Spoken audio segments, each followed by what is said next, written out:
This is Mohammad Umair Ashraf from King Edward Medical University, med number 147. I scored 1048 marks and third position in pre-medical among boys. I am also the topper of the Government College University Lahore. I scored 190 marks in MD CAT. So अब मैं आपको बकायदा detail FSC जो कि बकायदा 4 portion पे मुश्तमिल होगी।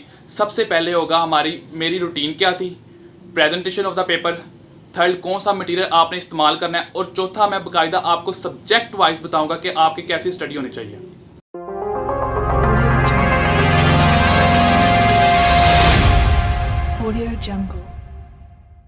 अपनी बकायदा रूटीन के बारे में बताऊंगा। मैं गवर्नमेंट कॉलेज यूनिवर्सिटी लाहौर में हॉस्टलाइट था। मैं एक बार हॉस्टल में रहता था, तो बकायदा कॉलेज भी जाना पड़ता था और अकेडमी जाना पड़ता। तो कॉलेज और अकेडमी की बजाय मैंने एक ही चीज़ को तरजीह दी।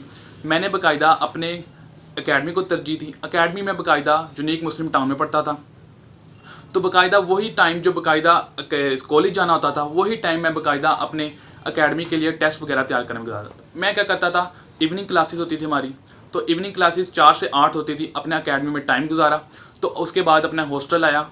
हॉस्टल में आता था तो हॉस्टल में आकर रात को मैं कम ही पढ़ा करता, क्योंकि मुझे रात को कम पढ़ने की आदत थी।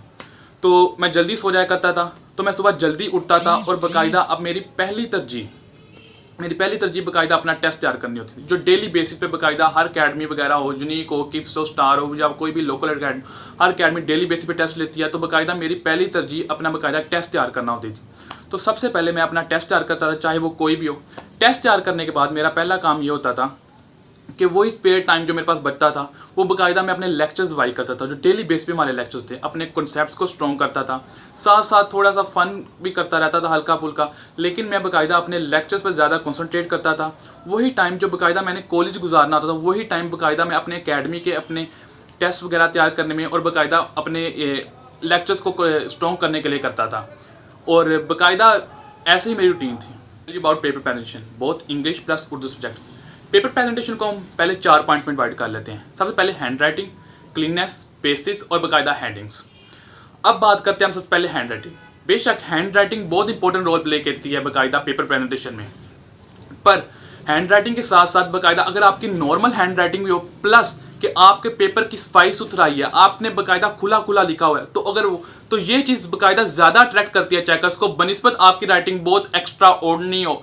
मेरी राइटिंग नॉर्मल थी, पर मेरा पेपर प्रेजेंट करने का तरीका बहुत अच्छा था। अब पेपर प्रेजेंट करने का तरीका बकायदा हेडिंग्स होता है। हेडिंग्स कैसे? सबसे पहले अगर आप फर्ज करो इंग्लिश में आप शॉर्ट आंसर अटैम्प्ट करते हो, लॉन्ग आंसर अटैम्प्ट करते हो, तो शॉर्ट आंसर बकायदा अगर आप पैराग्राफ फॉर्म में लिख दो तो वो ज़्यादा चेकर को इतना अट्रैक्ट नहीं करेगा, ना ही वो चेकर इतना बकायदा उसको कीनली पड़ेगा। अगर आप एक शॉर्ट आंसर कोई बकायदा उसकी डेफिनेशन, एग्जाम्पल, यूनिट, इक्वेशन बकायदा अगर आप हेडिंग्स दे के लिखें बकायदा, तो ज़्यादा उसको ब्रीफली देख सकेगा और वो बकायदा आपको ज़्यादा अच्छे मार्क्स देगा, ज़्यादा अट्रैक्ट होगा। तो इसी तरह बकायदा इंग्लिश हो या उर्दू, आप हेडिंग्स पर ज़्यादा ध्यान करें। यानी फर्ज करें आप, मैं कहता हूँ व्हाट इज प्रोजेक्टाइल मोशन, तो अगर आप प्रोजेक्टाइल मोशन बकायदा लिखें और साथ उसकी हेडिंग्स दें, एग्जाम्पल्स दें और यूनिट, इक्वेशन वगैरह लिखें, तो वो ज़्यादा बेस्ट ऑप्शन है।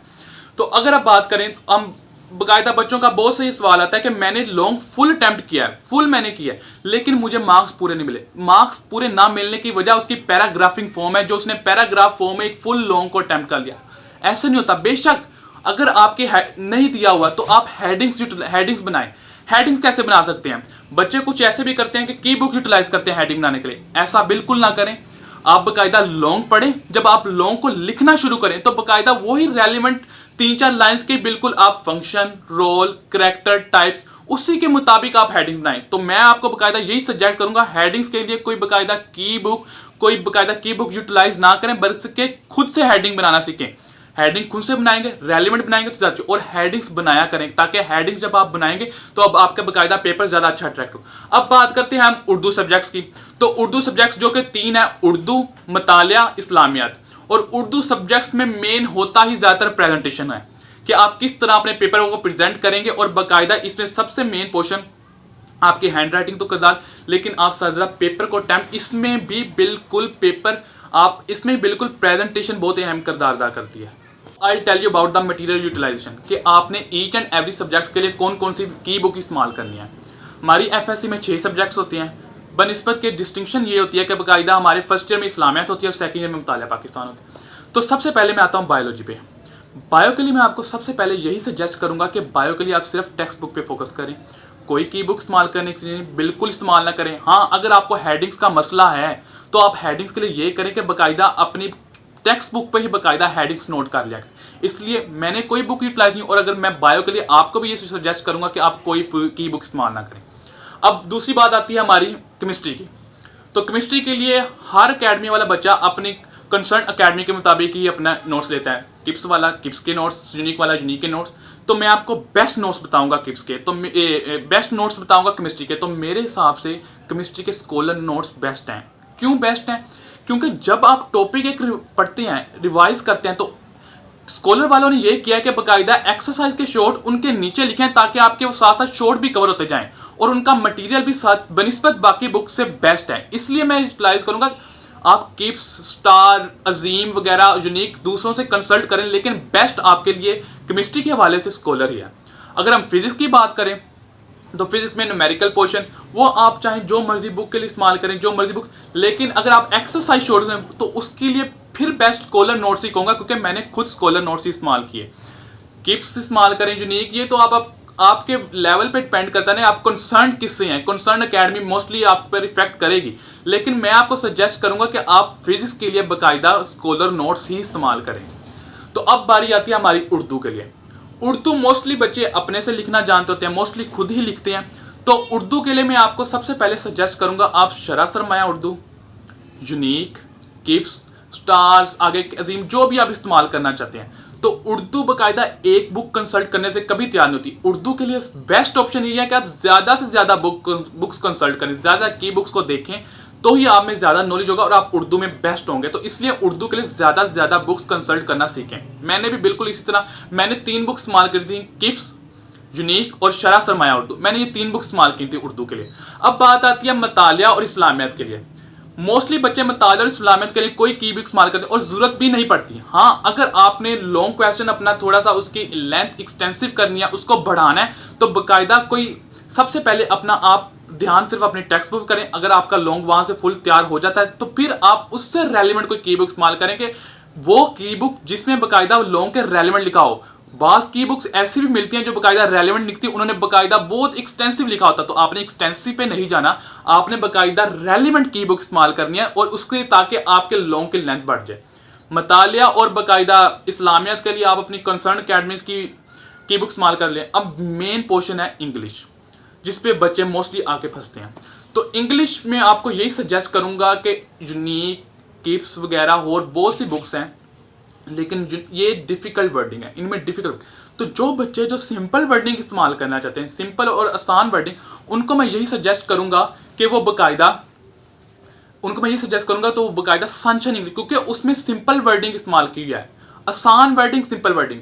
इसी में बात करूं, अगर मैं आसान और सिंपल वर्डिंग बता, अब मैं इंग्लिश की बात करूं, इंग्लिश में मेन पोर्शन एसेस का पोर्शन है। एसेस के लिए बेस्ट ऑप्शन यही है कि आप अपने नोट्स खुद बनाएं, मुख्तलिफ बुक से कंसल्ट करें, जो आपकी कंसर्न अकेडमीज की बुक्स हैं उधर से कंसल्ट करें और ख़ुद बनाएं। मैंने क्या किया था, मैं बाकायदा किप्स, यूनिक, सनशाइन वगैरह बुक से कंसल्ट करता था और बाकायदा एक प्रॉपर ऐसे अपना लिख लिया करता था, प्रॉपर ऐसे पॉइंट्स बना के उसके लिख लिया करता था। और बाकायदा जब मेरे बोर्ड पेपर्स आए तो बाकायदा मैंने कोई बुक से कंसल्ट नहीं किया, बाकायदा सिर्फ वही पेपर्स, वही एसेस बाकायदा किए। तो इसलिए मैं आपको सजेस्ट करूंगा कि एसेस के लिए बाकायदा आप सिर्फ और सिर्फ बाकायदा आप अपने नोट्स तैयार करें। बाकायदा आपको सब्जेक्ट वाइज बाकायदा गाइड करूंगा। तो सब्जेक्ट वाइज के बाकायदा बताता चलूँ तो सबसे मेन जो हमारा सब्जेक्ट है वो केमिस्ट्री है। केमिस्ट्री हमारी first year second year, first year में हमारे 11 चैप्टर्स हैं, जबकि सेकेंड ईयर में हमारे 16 चैप्टर्स हैं जो बाकायदा ऑर्गेनिक और इनऑर्गेनिक पोर्शन में डिवाइड है। अब बच्चे मोस्टली ये भी बात करते हैं कि क्या हम स्कीम को फॉलो करके टोटल 85 आउट ऑफ 85 नंबर ले सकते हैं? बिल्कुल ले सकते हैं, क्यों नहीं ले सकते। उसके लिए मेन हल ये है कि आप बाकायदा जो पोर्शन, जो चैप्टर्स आपके बाकायदा जिसमें से लॉन्ग आने, उसमें से कोई भी गलती ना करें। ईच एंड एवरी पोर्शन तैयार करें, ईच एंड एवरी पोर्शन, कोई गलती ना करें। शॉर्ट लॉन्ग एवरीथिंग तैयार करें, कोई चीज़ लैक ना करें। हाँ, वो चैप्टर्स जिनमें बाकायदा आपने उनको चांस पे छोड़ना है, चॉइस पे छोड़ना है, उनके लिए सिर्फ शॉर्ट आंसर तैयार करें, बाकायदा उनके पास पेपर स्टडी करें, उनके लिए बाकायदा ये पोर्शन तैयार करें। अब सेकंड ईयर की बात करें तो ऑर्गेनिक पोर्शन हमें पता है ज़्यादा इंपॉर्टेंट है। 7 to 13 चैप्टर अगर कोई बच्चा तैयार कर ले, उसके लॉन्ग तो वैसे ही तैयार हो जाते हैं। तो बाकायदा बच्चे ये भी एक बच्चों को प्रॉब्लम होती है कि बाकायदा इनऑर्गेनिक पोर्शन कैसे तैयार करें। हम जैसे फ़र्ज़ करें हमारा सेकंड ईयर में हमारा थर्ड और फोर्थ चैप्टर है जिसमें बाकायदा रिएक्शन पे रिएक्शन बच्चे कहते हैं हम वो कैसे तैयार। इसके लिए मैं आपको यही सजेस्ट करूँगा कि बाकायदा आप पास्ट पेपर्स को देखें। पास्ट पेपर्स में जो आपके शॉर्ट्स आए हुए हैं, एमसीक्यूज आए हुए हैं, बाकायदा सिर्फ उन्हीं पर कंसल्ट करें, उन्हीं को तैयार करें। अगर आप वो चैप्टर नहीं अच्छे तैयार कर सकते, बाकायदा उन्हीं पर कंसल्ट करें, उन्हीं को अच्छा से अच्छा तैयार करने की कोशिश करें। ये केमिस्ट्री की बात, और केमिस्ट्री के लिए स्कॉलर बुक सबसे बेस्ट है, आपको यही गाइड करूंगा। उसके वाले से अगर आप मतालिया पाकिस्तान की तरफ चले जाएं तो मतालिया पाकिस्तान के लिए मैं आपको कहूँगा कि मतालिया पाकिस्तान में मेन पोर्शन हमारा कौन सा आता है, लॉन्ग आंसर्स, जिसमें बच्चे मोस्टली अपने क्या नंबर गवा जाते हैं।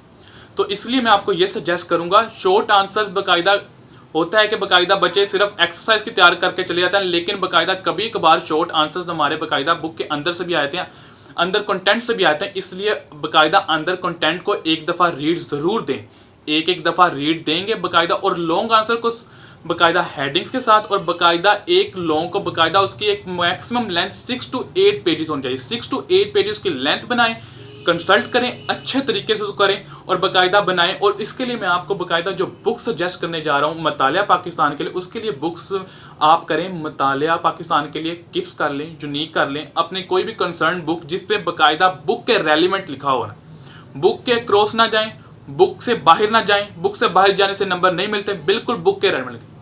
Hope you guys understood well, thank you very much.